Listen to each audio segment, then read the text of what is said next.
You're listening to the Corbett Report.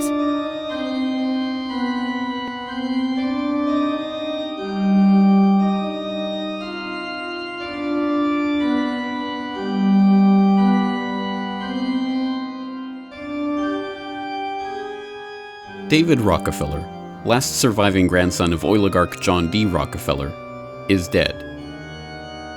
We are told he died in his sleep at the age of 101 this past Monday, and with him the third generation of the infamous Rockefeller dynasty, the fourth if you count John D.'s bigamist snake oil selling father, is at an end.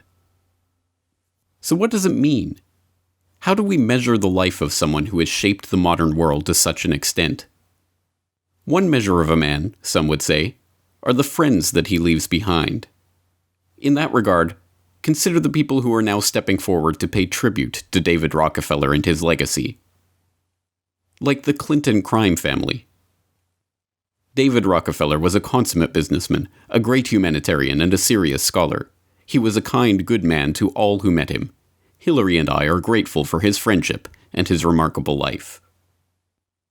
And the Bush crime family. So many knew him as one of the most generous philanthropists and brightest points of light, whose caring and commitment to the widest range of worthy causes touched and lifted innumerable lives. David was also very active in national and international affairs, and his connections and keen aptitude for issues made him a valuable advisor to presidents of both parties, yours truly certainly included. And the Council on Foreign Relations crime syndicate. Mr. Rockefeller was the longest-serving member of the council, joining in 1941. He served on the board of directors for 36 years, 15 as chairman. In recognition of Mr. Rockefeller's many intellectual, financial, and leadership contributions, the council's flagship studies program, a world-renowned foreign policy think tank, was named in his honor. As much as the testament of the likes of Bush and Clinton and the CFR, arch-criminals who have left a trail of death and destruction in their wake, tells us about the kind of person Rockefeller was, there is another dictum which seems even more apt. The measure of a man is what he does with power. Surely few men in history have been a steward of such vast wealth, and, by extension, held so much power. Chairman and CEO of Chase Manhattan, chair of the Council on Foreign Relations, founder of the Trilateral Commission, founding member of Bilderberg and advisor to its steering committee. In fact, the dizzying array of banks, corporations, think tanks, foundations, and supranational organizations of which David Rockefeller was a member does not even tell the full story of the power that he wielded. Having learned a valuable lesson about power and wealth from his grandfather, he was always careful to portray himself more as an observer of events, or minor participant in the organizations and movements that he, in fact, founded, funded, and brought to fruition. A special televised meeting of the New York-based Council on Foreign Relations provides a window to the real story. The speaker, Vice President Dick Cheney, takes a question from David Rockefeller. Vice President, I just enjoyed so much your whole speech, but I was particularly pleased that you gave such a strong endorsement for the free trade agreement for all the Americas, subject that has been of great concern to me for many years, and particularly recently, and I think it's absolutely essential for the strength of our economy. Rockefeller's role in the drive for an FTAA was a lot more central than he portrays. Rockefeller cultivated Latin American leaders who could be counted on to support such a proposal. Both the 1994 Miami Summit and the FTAA proposal were conceived and nurtured by a Rockefeller-created network.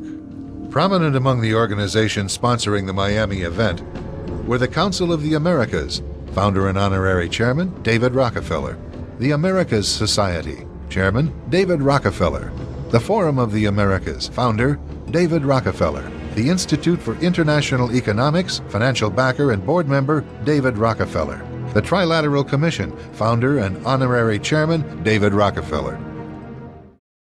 Growing up in the household of John D. Rockefeller Jr., steward of the family fortune and controller of the infamous Rockefeller Foundation, David and his brothers knew from the earliest age that they would be decision-makers nearly without parallel in human history, capable of shaping events not only at home, but all around the world. A world that they were eager to divide up amongst themselves. The year 1952 marks the end of the transition from John D. Rockefeller Jr. to his sons. It's from that point on that the brothers generation begins to have the recognition, visibility, and effective control over things that allows them to do the kinds of things they want. The brothers were anxious to have the money. Unlike their father, for whom the money had been associated with such evil, fraught with such peril, there was a kind of a sense that this money could be used for personal ends now to pursue their professional and social objectives. John D. III continued to run the family philanthropies, but was emerging from his father's shadow through his work in population control and U.S.-Asia relations. Lawrence, who had inherited his grandfather's business touch, was a pioneering venture capitalist. He invested in aviation, new technologies, and built tropical resorts with an eye to conservation. David, the family intellectual, was at age 37 already senior vice president of the Chase Bank and was becoming a champion of urban renewal. Even Winthrop had found an interest of his own. In 1952, he went to Arkansas to divorce Bobo Sears. There, he fell in love with a mountain plateau named Petit Jean and transformed it into a cattle ranch, Winrock Farms. "This is my show," he exulted. "It doesn't have anything to do with any Rockefeller family project." The Rockefeller most in the public eye, Nelson, was a prominent member of Dwight D. Eisenhower's administration. At once a cold warrior and a social liberal, Nelson bombarded the cautious president with ideas, but they were largely ignored. "I've learned one thing," he confided to an associate as he left Washington. "You can't have influence in government if you haven't been elected." Nelson returned to New York like an exiled monarch come to retake his throne, in the words of a biographer. Lawrence stepped aside, ceding Nelson the presidency of Rockefeller Center. John reluctantly surrendered control of the Rockefeller Brothers Fund, the brothers' philanthropy. It was 1956. America stood at the pinnacle of its prestige, and the Rockefellers were the nation's first family, not only of wealth, but also of power. If there was an establishment in America in the 50s, it was these Rockefeller brothers. These young men have taken their place as these absolutely unique members of a unique family. They're, in some sense, the very tip of this kind of the American century, the American experience, this optimism that buoys America in the post-war era.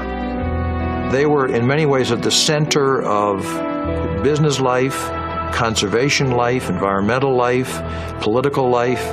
They were in the middle of it. That's exactly where they wanted to be, and they loved it. 50 years after Ida Tarbell's scathing attack on John D. Rockefeller Sr. in McClure's magazine, Fortune magazine published a glowing profile of his grandchildren. Each brother was said to be worth upwards of $100 million. But more important than their wealth, Fortune argued, was the vast social empire which the brothers commanded. From their headquarters in Midtown Manhattan, their influence reached into every sphere. Over the years, through the Rockefeller philanthropic enterprises, charities, support of science, their business enterprises, a web had developed which spread out and was interconnected with practically every center of power in our country and abroad as well. So this was the real strength and power of the family, going well beyond money alone. Sometimes they would joke about it. They say, well, David gets Europe, Nelson is going to have Latin America, and, John D. III gets Asia, and then they'd make some joke about what Winthrop got, which would be something like Arkansas. But nonetheless, there was something really behind the joke. The Rockefeller clan has never been exactly normal. Not since William Avery Rockefeller, John D's father, abandoned the Rockefeller name altogether to take on the persona of Dr. Bill Livingston, celebrated cancer specialist. The name was a ruse, of course, like everything else about William Rockefeller. He was neither a doctor, nor a Livingston, nor a cancer specialist, much less a celebrated one. But the name change became necessary after his years of hawking snake oil, bigamous marriages, and rape finally caught up with him. An itinerant father, there was one thing that Devil Bill, as he was known by his victims, made sure to teach the young John D. Rockefeller, future robber baron. "I cheat my boys every chance I get," William Rockefeller once bragged to one of his confidants. "I want to make 'em sharp. I trade with the boys and skin 'em, and I just beat 'em every time I can. I want to make 'em sharp." That selfish fruit never fell far from the Rockefeller tree, and it is a telling sign that David Rockefeller opens his 2002 memoirs with this self-serving tale from his own grandfather's funeral. After the service, as everyone milled about, Mr. Yorty, grandfather's valet, gestured to me. Yorty, a dapper Swiss fellow, had been grandfather's valet and constant companion for 30 years. I knew him well, but he had always been reserved in my presence. I went over to him, and he pulled me aside into a deserted hallway. "You know, Mr. David," he began. From as early as I can remember, the staff always addressed us in that way, Mr. Rockefeller being too confusing with so many of us having that name, and first names would have been too familiar. "Of all you brothers, your grandfather always thought you were the most like him." I must have looked very surprised. It was the last thing I expected him to say. "Yes," he said, "you were very much his favorite." I thanked him somewhat awkwardly, but he just waved his hand and said, No, I just thought you should know." I didn't really know what to make of it. I thought it would have been Nelson, but I couldn't pretend I wasn't pleased. Even there, writing of the death of his own grandfather some 65 years later, David Rockefeller couldn't resist making the moment about himself and his own rightful place as successor to his grandfather's throne. If nothing else, the Rockefeller household raised the stakes of sibling rivalry to a significant degree. But it wasn't only Rockefeller blood flowing through the veins of David and his brothers. Their mother, Abby Aldrich Rockefeller, was the daughter of Senator Nelson Aldrich, one of the most powerful and influential politicians of his age. And then, of course, your mother, and you wrote so lovingly about both of them, but your mom was a member of the Aldrich family, and that was, among other things, a very powerful political family. And I know that in my reading and teaching of American history, Senator Aldrich was a major force in America 100 years ago. That's true. He was United States Senator for 33 years and was the leader of the House rather the Speaker of the Senate for a number of those years.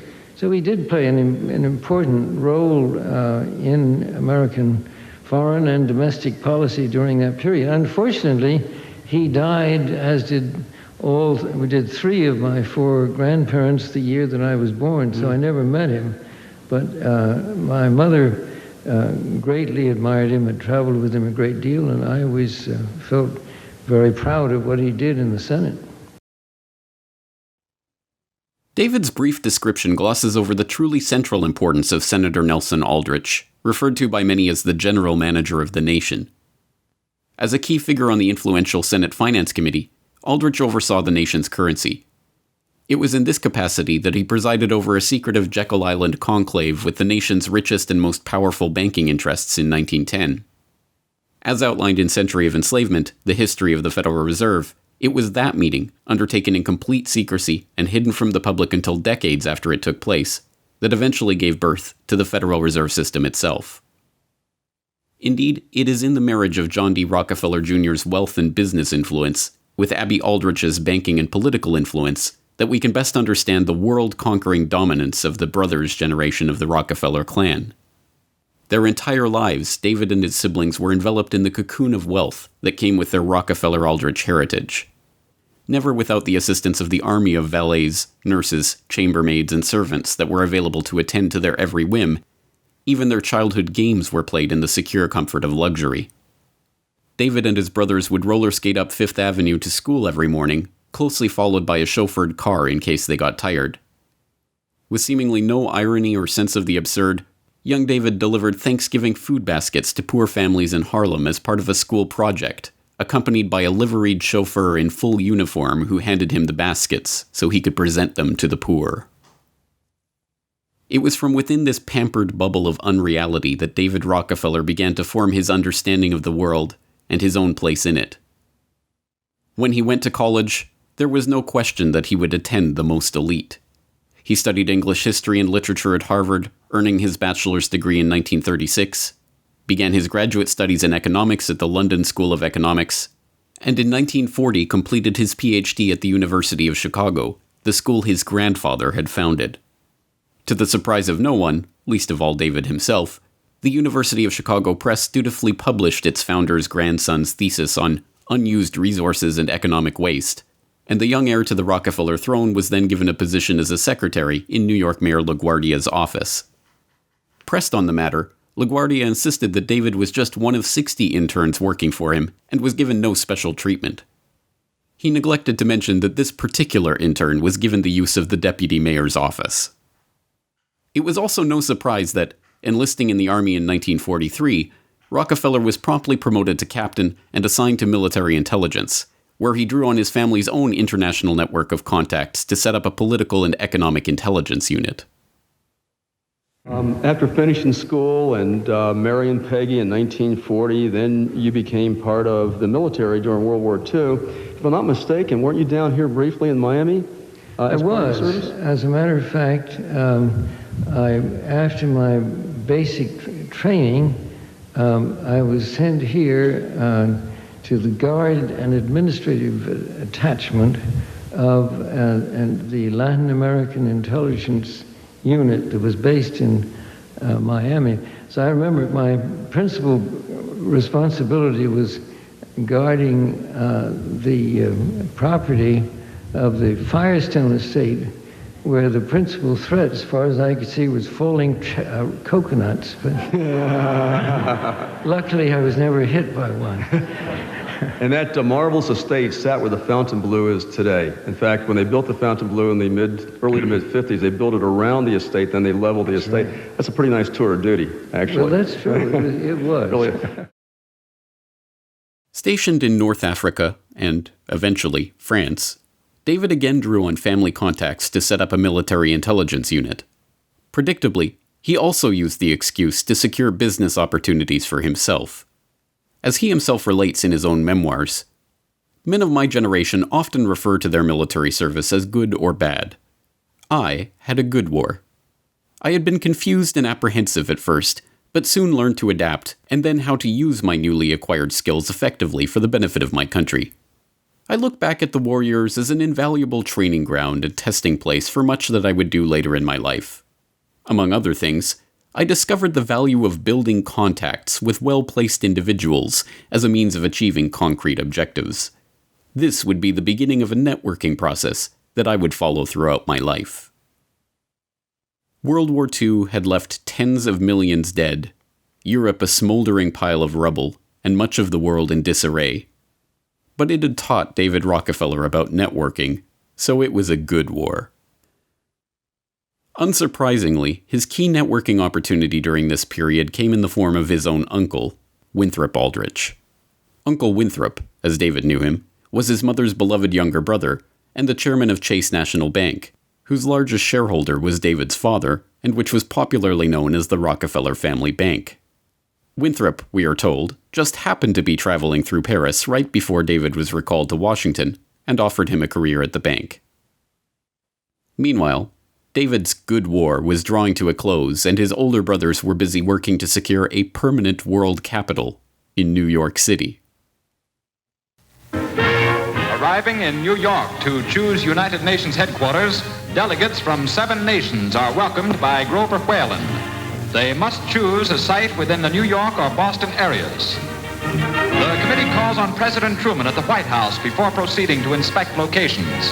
The eastern United States will soon hold the new capital of the world. Nelson Rockefeller, a former member of the U.S. delegation to San Francisco, was appointed by New York City Mayor O'Dwyer to interest the UN in building on the 1939 World's Fairgrounds in Flushing Meadow. When the UN rejected this proposal, the Rockefeller family considered offering part of their own estate, Pocantico, and adjoining properties for the headquarters site. No decision had been made when the UN convened in the fall of 1946. The Rockefeller family was more concerned than ever with bringing the UN to New York City. News accounts from the period convey the atmosphere. As the weary delegates of 54 nations prepare to end their meeting, the world takes stock of recent weeks, highlighted by the beginnings of cooperation. Hopeful signs are the unanimously passed resolution on armaments reduction and atomic controls. And there was big news in the last days as headlines told another story: the gift of a site by John D. Rockefeller Jr. for a permanent world capital in New York. Quickly accepted, the strip along Manhattan's East River is valued at $8.5 million. An ideal site for skyscraper headquarters, the 6-block area extends from 42nd to 48th Street. The Rockefeller family formally presented its gift to the UN in March of 1947. The future of this country and the lives of our children and our children's children are interwoven with the success of the United Nations. In it lies the hope of the people of the world. My father considers it a privilege to have had a part in the development of its permanent home. I'm glad to hand you, Mr. Lee, my father's check. Thank you, Mr. Rockefeller. Mr. Rockefeller, Mayor Dwyer, the United Nations extends its sincere thanks to you and to your father for this magnificent gift. We intend to go ahead and create on the East River side a dignified and appropriate headquarters for the United Nations, which will stand for generations to come as a great monument to peace and security. Your family can be proud of its contribution to this cause. Thank you very much. The Rockefeller gift changed the course of history and brought the United Nations to New York City. It is a gift which gave practical and moral support to the young United Nations, thus enabling it to succeed where the League of Nations had failed. It is a gift which furthered the United Nations mission to help save succeeding generations from the scourge of war. In April 1946, while the family was securing the headquarters of their hoped-for global government in New York City, David began his work at Chase as a $3,500 a year assistant manager in the Foreign Department. Almost immediately upon arriving, he began the process of bending the bank toward his will. And just as his brother's will was to promote globalization through the UN, so David's will was to promote globalization through banking. I felt that since American business, in response to the globalization of the world that was already taking place and the move of businesses in our country abroad in order to take care of the companies that they were dealing with overseas, and that was becoming a major part of their business, I felt that we couldn't do a good job in taking care of our even American customers unless we had branches overseas. So little by little, over a period of about 30 years, we opened branches and offices in about 50 countries around the world, and were represented in other ways in many more than that. And of course, this was once something that was of great interest to me, and therefore I quite frequently would go over to the countries which I thought we should be in and meet with the leaders of the country as well as the business leaders.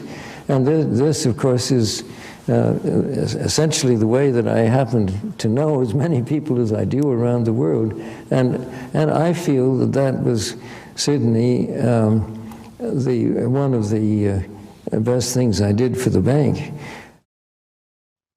David presents the globalization of the banking industry a process that he himself spearheaded, as merely a reaction to the needs of the business world.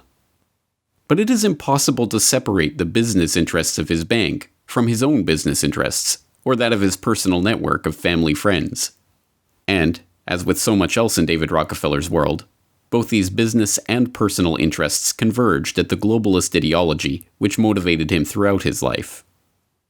Working his way up the ranks of Chase's corporate ladder to eventually become the bank's chairman and CEO, David soon found himself at the heart of world geopolitics, an unofficial emissary from the Rockefeller family and the banking and business interests it represented to the rest of the globe. When Moscow opened its doors to the first American bank since the 1920s, it was to David Rockefeller's Chase. When Beijing did the same, allowing the first American bank since 1949, it, too, was opening the door for Rockefeller. When America became embroiled in the Vietnam War, David used the opportunity to open a branch in Saigon. Along the way, David's networking process helped him befriend a rogues gallery of dictators and despots. You also mentioned in here an encounter with Saddam Hussein in Iraq, in Baghdad. Was there anything in that meeting some 20 years ago that would have led you to believe that he'd be playing the role he is today? I don't think so, but in the light of what's happened, it certainly makes it all the more interesting. I did it actually at the request of Henry Kissinger, who was then Secretary of State. I was going anyway to that part of the world, and Chase had business with the leading commercial bank in Iraq, and so I was going for that. And he asked me if I would also go to see him to say that he would like to establish closer touch with the regime. He felt that it was important that our two countries communicated more effectively. I did see him, and he was pretty cold, and he said the only way we could hope to establish closer relations would be if we would discontinue our support for Israel. Well, it was not likely that that was going to happen. Right. So it was not a terribly productive meeting, although in the hindsight it was certainly an interesting one. In 1973, David Rockefeller penned an obituary for communist dictator Mao Zedong, the man personally responsible for more deaths than any other human in history, in which he praised the high moral and community of purpose engendered by Mao's leadership and claimed his bloody dictatorship and slaughter of 60 million of his own citizens to be one of the most important and successful dictatorships in history. The Shah of Iran. I was rereading before I read your account. The book that was written by William Shawcross. Yes. A whole book about that. Do you have any regrets about that? My main regrets are that our country forced him out of office. I think Iran would be better off today had he stayed. It is certainly true that he had secret police that did bad things, and so does this administration. But I think that he saw what needed to be done in Iran in the way of education and health, and in many other areas, and he took steps to do something about it. A popular joke of the era held that David Rockefeller never ran for president because he didn't want a demotion. There was more truth to that joke than many realized. He was in fact offered the position of Treasury Secretary 3 times and the chair of the Federal Reserve's Board of Governors once, but turned all of these appointments down because he felt he could accomplish his goals more effectively through the bank. But as tireless as Rockefeller was in his pursuit of globalization, personally visiting 103 countries and racking up over 5 million air miles as he amassed a network of no less than 150,000 personal contacts for his Rolodex, David's ambitions were larger than even he could personally oversee. Like any good crime syndicate leader, he would need a capo, and he found the perfect such vessel in Henry Kissinger. And you mentioned, David, Henry Kissinger, and I think he first was noticed by the Rockefeller family after he wrote a a very erudite work on nuclear weapons and nuclear war back in the late 1950s. Nuclear weapons and foreign policy. Right. Yes. It was then published, and from that time on, he became pretty close to the Rockefeller family. Well, he did. Actually, I guess I was the first one who got to know him because he was a member of an organization called the Council on Foreign Relations in New York, and there was a study group at that time that he, as then a young instructor at Harvard, presided at. And it was a group to study nuclear weapons and foreign policy. And he wrote a book about it based on the study. I was so impressed by him that I introduced him to my brother Nelson, who was then governor in New York and was then considering seeking the presidency of the United States. They became great friends, and actually Henry became Nelson's foreign policy advisor as long as he was in public life, and I think is one of the remarkable international statesmen in the world today. Even 30 years after he was Secretary of State, he is still asked by heads of state when he travels the world for his advice. It was through Henry Kissinger that David Rockefeller could influence policy no matter who was nominally in charge of the country. When Chase needed to prevent its mining interests in Chile from being nationalized by President Allende, Kissinger was happy to organize the coup that overthrew him. The meeting between the mining company and Kissinger was, of course, set up by David Rockefeller. Only Nixon could go to China, but it was Rockefeller's emissary, Henry Kissinger, who preceded him. And as soon as diplomatic relations were normalized, there was Rockefeller to open Communist China's first American correspondent bank. When Nixon fell, Kissinger survived the fallout and retained his position as national security advisor to Ford. When William Casey, Reagan's campaign manager, was busy arranging the delayed Iranian hostage release for the 1980 October surprise, he was in secret contact with Henry Kissinger, although campaign visitor logs showed that David Rockefeller made a personal visit himself, just to make sure. Incredibly, even as late as 2006, a full 3 decades since leaving official government office, Kissinger was revealed to be secretly advising Bush throughout the Iraq War, with Cheney admitting he talked to Kissinger more than anyone else, and Bush treating him like a member of the family with a standing invitation to call whenever he was coming to Washington. Even more incredibly, in 2016, just after being feted by Obama for his career of spreading Rockefeller globalism for the deep state ruling class, Kissinger met with Trump to tell him what U.S. foreign policy would really be under a Trump administration. So, James, just as we're learning today, as we're taping this, at least here in the States, it's May 18th to me, Trump and Kissinger hold foreign policy huddle in New York. Donald Trump met with Secretary of State Henry Kissinger in New York, the latest in his efforts to strengthen his foreign policy bona fides. Trump's motorcade rolled into Kissinger's home around 3 p.m., where the low-profile meeting lasted about an hour. Trump aides say the presumptive GOP presidential nominee and 92-year-old diplomat have spoken over the phone multiple times, and that Trump requested the face-to-face. Sean, how did the Kissinger meeting go? Can you tell us? Really well. Really well? Yeah, they've known each other for a long time, and they talked about China, Russia, other world hotspots, but it was a phenomenal meeting. China, a country you know so much about. First, Donald Trump has been, he's talked about calling them a currency manipulator immediately. He's talked about being very tough on China. Do you think he will maintain that posture from the campaign, or what will he learn about China as he comes into dealing with it? Well, I hope he wouldn't maintain the posture during the campaign, literally.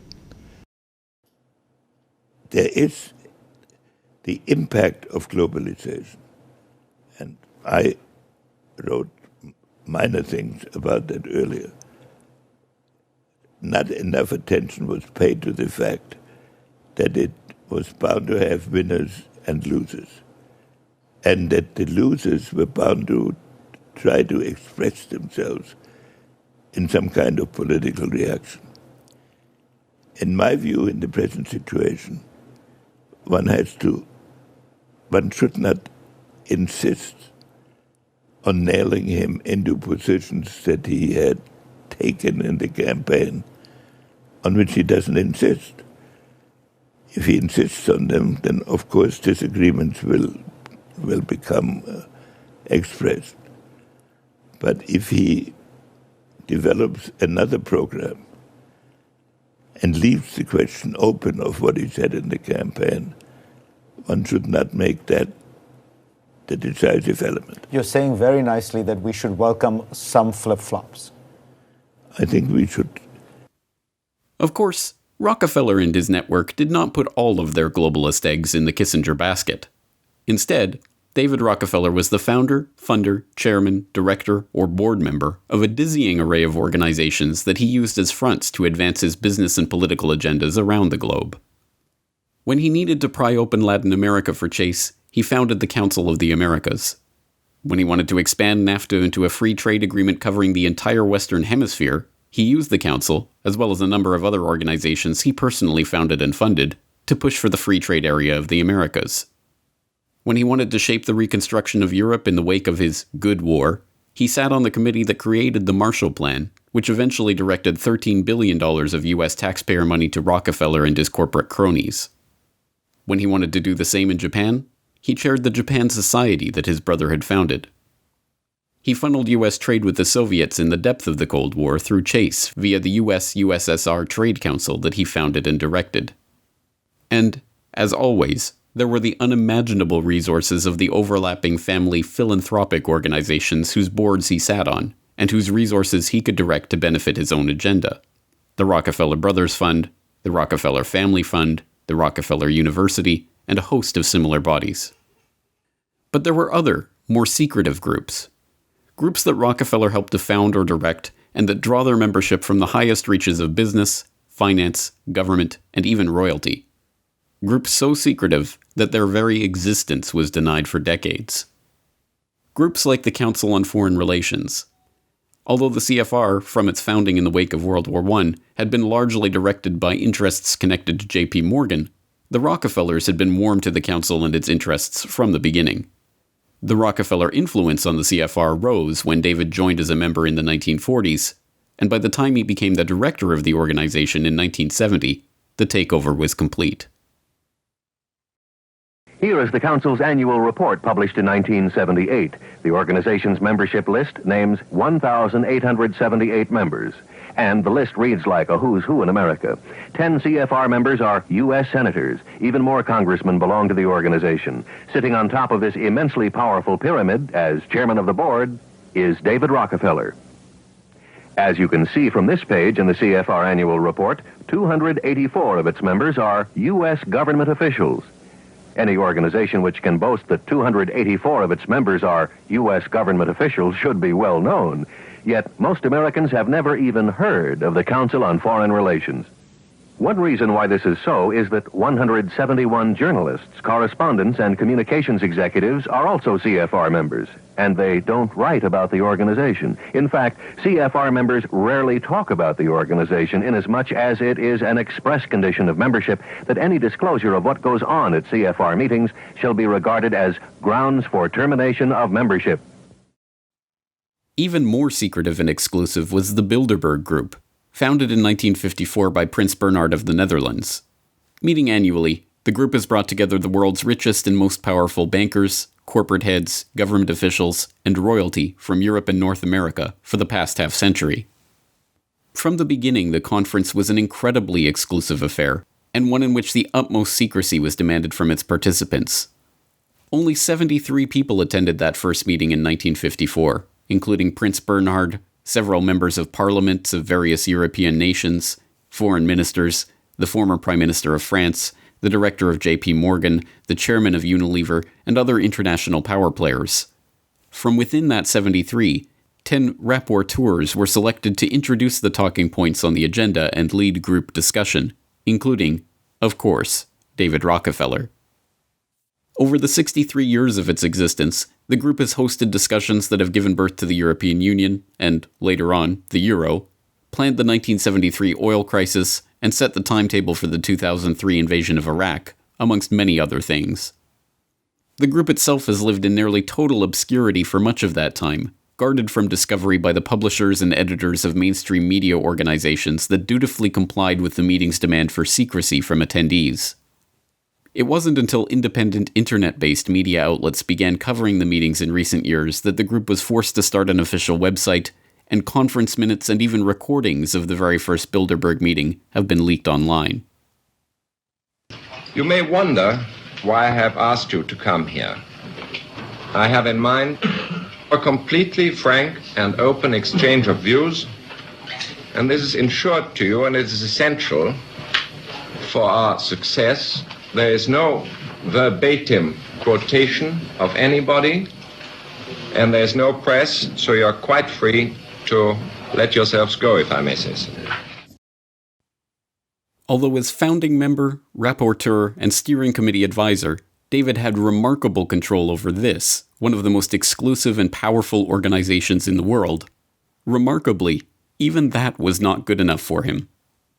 Concerned by the lack of Japanese participation in the meetings as Japan grew in economic importance, he lobbied the Bilderberg Conference to begin inviting Japanese members to the meetings. When this was turned down, David promptly started another, equally obscure and equally powerful group, the Trilateral Commission, to fulfill his vision of a North American, European, Japanese conference. And then you created the Trilateral Commission, in a sense, to develop relationships with Japan and the rest of the world. I felt very strongly that Japan had become a major power in the world, and that we culturally had very few relations with them. It seemed to me that was a mistake. And so I tried first to persuade the Bilderberg group, which you've been to and know, yes, to include Japan. But they turned that down. They thought the relation with Europe was important and stick to it. So when they turned it down, a group of us started the Trilateral Commission. And it continues today, and you're going to Japan in April. Exactly.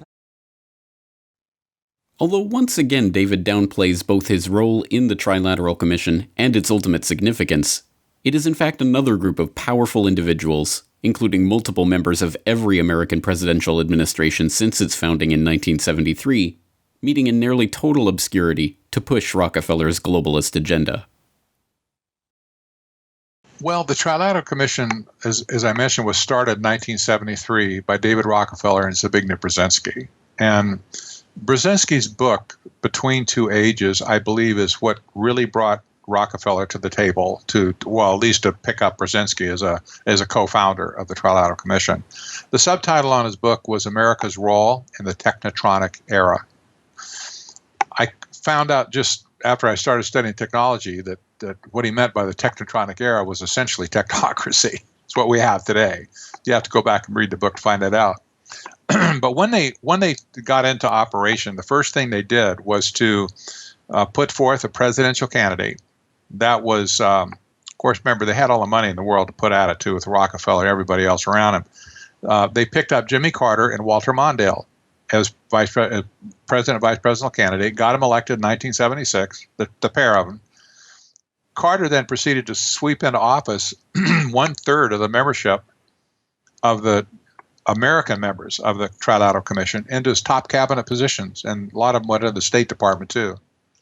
That was an incredible feat, but it wasn't a political coup in my mind. They said that back in those days. Oh no, we're not interested in politics. Well, I really don't think they were. They wanted to get their hands on the economic machinery of the world, and they did that by capturing the United States executive branch. They didn't care about Congress. They didn't care about the judiciary. They only cared about the engine of economic prosperity, if you will, and that was our government. And so the first U.S. trade representative that was appointed to negotiate trade treaties for the president was a member of the Trilateral Commission. In fact, ever since then, there have been 12 different members or 12 different USTRs that have been appointed by the president along the way. That's over a period of a long time. 9 of those 12 have been members of the Trilateral Commission. What can you say to that other than the fact that, well, it tells you what they were after? They wanted to be in a position to have their man negotiating these treaties like NAFTA and CAFTA and the TPP. The current USTR, Michael Froman, who's putting together the Trans-Pacific Partnership and also the Transatlantic coming right behind it, this guy's a member of the Trilateral Commission. When does this stuff stop? You see? Then you have the situation with the World Bank. The president of the World Bank is always appointed by our president. That's how it's set up at Bretton Woods. Europe gets to pick the IMF head, and so they always pick that. But there have been 8 members of the 8 appointees to World Bank since Jimmy Carter. 6 of those have been members of the Trilateral Commission. Now you say, well, what's the big deal with the World Bank? Well, the World Bank has been the major engine of globalization around the world. They had it in their pocket the whole time. You just have to ask the question, okay, they own that position, they own the World Bank, they own the USTR, they own the executive branch, lock, stock, and barrel by and large. Are they looking out after American interests? You know, like just us in America or people in Canada or whatever? I mean, are they looking after our family and even a North American continent? No, they're negotiating for themselves.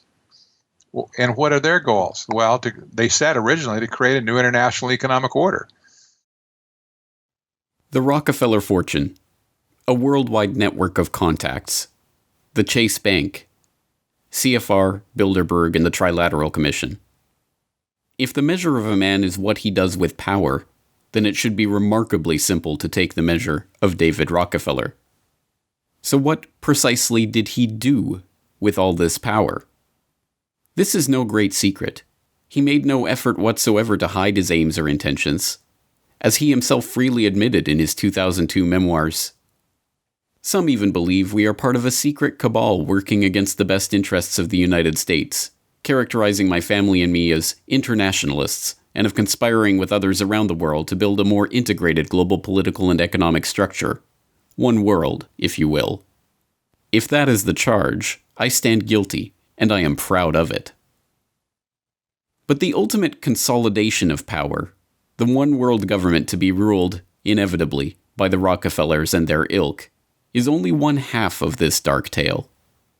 As we shall see in the forthcoming sequel to How Big Oil Conquered the World, the one world government agenda is not content merely to consolidate that power, but to use it as a weapon against the masses. The intimate relationship between the eugenics movement and the Rockefeller family is a dark and largely uncovered part of its history, but it draws a straight line between the Bureau of Social Hygiene, the Eugenics Record Office, and other organizations funded and promoted by John D. Rockefeller Jr. on the one hand, and John D. Rockefeller III's founding of the Population Council from the offices and officers of the American Eugenics Society on the other.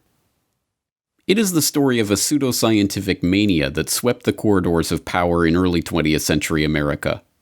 A mania that deprived tens of thousands of the most fundamental human right, that of procreation, and sought to deprive them of much more than that, based on nothing more than the assertion that the poor and destitute did not deserve to pass on their genes. Or protoplasm, as the early pushers of this pseudoscience called the hereditary mechanism that they had not yet discovered. It is not difficult to see how such a philosophy was inherently flattering to the Rockefellers of the world. The rich and powerful deserved to be rich and powerful by virtue of their very genetic makeup. Who could argue with that? When eugenics was eventually exposed as the pseudoscientific charlatanry that it always was, the adherents to this philosophy, including, of course, John D. Rockefeller III, sought for a more publicly acceptable rebranding of these ideas. They found it in the idea of population control, based yet again on unscientific assertions of overpopulation and its implicit demand to cull the useless eaters of the Third World.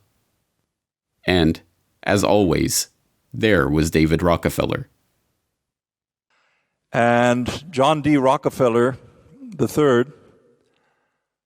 turned to a protege of the Rockefeller family in the early 1970s, who was then the national security advisor to the president, President Nixon, by the name of Henry Kissinger. Perhaps some of you have heard of this gentleman.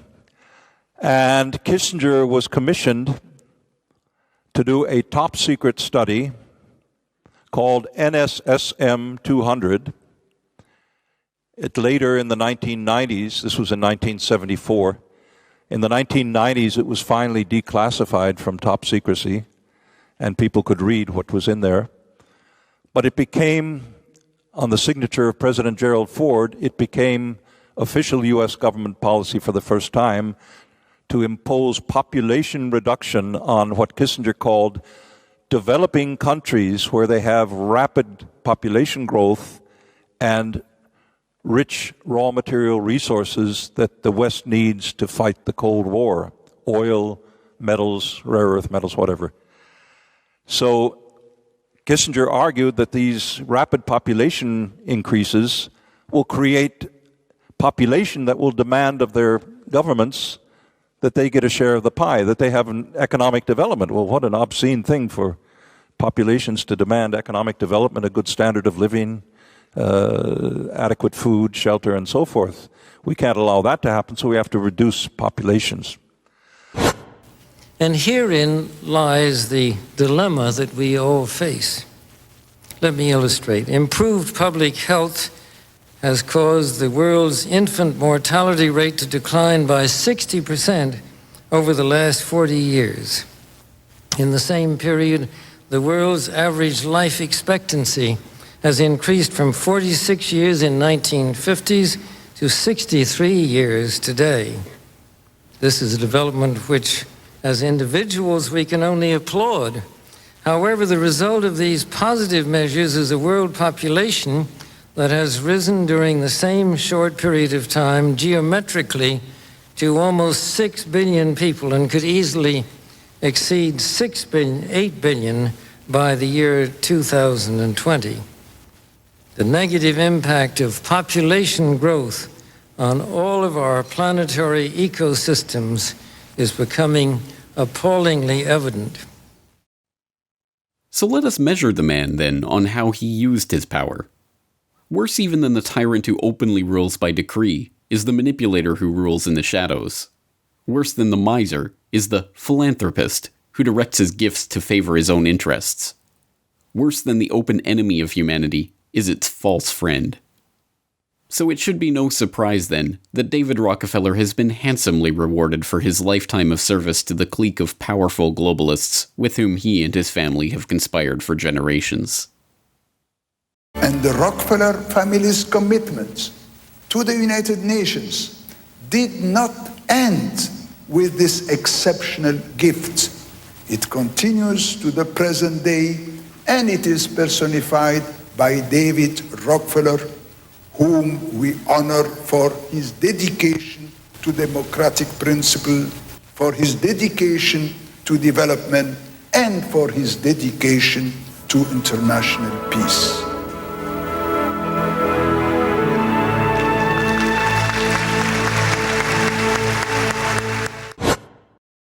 David Rockefeller is a gentleman, a statesman, a scholar, and most important, a genuine humanitarian of the likes our nation has rarely seen. Commander, read the citation. The President of the United States of America awards this Presidential Medal of Freedom to David Rockefeller. Through his extensive humanitarian efforts to promote world peace, David Rockefeller has worked to improve lives both at home and abroad. Building on his family's tradition of charitable giving, he has generously supported a wide range of educational, cultural, health, and urban renewal programs.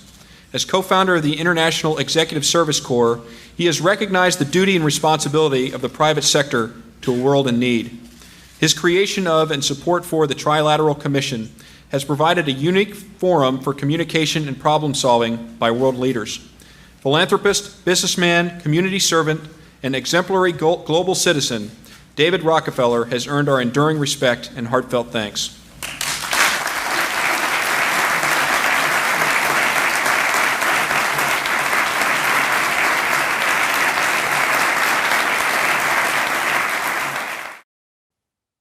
But even in the light of all of this, there is no victory in David Rockefeller's death. His passing is no cause for celebration. David Rockefeller left the world the same way he came into it. Rich beyond compare, mercilessly cruel, obsessed only with himself and his own interests. There was no Ebenezer Scrooge moment before he died, no throwing open of the curtain on his lifetime of dirty deeds, no repenting of his ways or undoing of the damage he has done. And there is, of course, no reprieve from the agenda which he furthered, the ideology that he promoted. It rolls on, uninterrupted, in his absence. Donald Trump mentioned that he had a phone call with you. How did that conversation go?